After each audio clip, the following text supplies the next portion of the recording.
एक औरत ने मुझे अपने बंगले में काम दिया था और उसने यह भी कहा था कि मुझे इस काम को करने में मज़ा भी बहुत आएगा और पैसे भी अच्छे खासे मिलेंगे।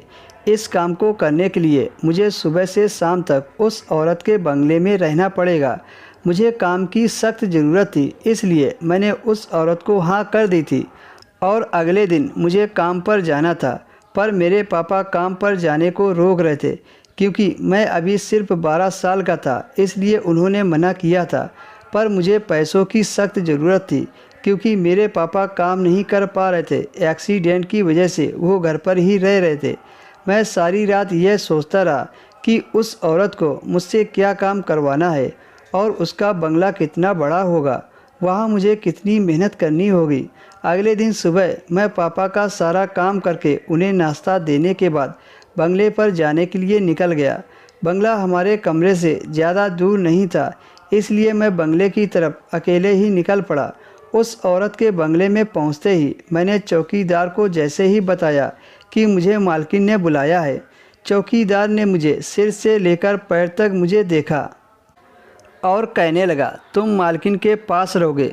वह बहुत अजीब सा बोल रहा था और अजीब सी नज़रों से मुझे देख रहा था। चौकीदार ने एक नौकरानी को बाहर बुलाया। चौकीदार ने मुस्कुराकर उस नौकरानी से कहा कि मालकिन एक से बढ़कर एक खूबसूरत लड़का ढूंढ लेती है, मालकिन की नज़र की तो दाग देनी पड़ेगी। चौकीदार की बात पर मैं हैरान हो गया। भला काम करवाने के लिए किसी को खूबसूरत होने की क्या ज़रूरत है? मालकिन को तो मेरे काम से मतलब होना चाहिए। मुझे तो चौकीदार पागल सा लग रहा था। वो नौकरानी चौकीदार की बात सुनकर ज़ोर ज़ोर से हंसी और मेरा हाथ पकड़ के मुझे बंगले के अंदर ले गई। बंगला बहुत खूबसूरत था, किसी भी चीज़ की कोई कमी नहीं थी। ऐसा लगता था जैसे सोने का महल हो। मैं एक खूबसूरत सोफ़े पर बैठ गया। मेरे सामने शरबत रखा था। ऐसा लग रहा था जैसे मैं कोई ख़ास मेहमान हूँ। थोड़ी देर में मालकिन मेरे सामने आ गई। मैं मालकिन को देखकर हैरान रह गया। वह बहुत खूबसूरत लग रही थी। मालकिन एक मॉडर्न ड्रेस पहने थी और खूब सारा मेकअप किए मेरे सामने बैठ गई। मैंने अपनी नज़रें झुका ली।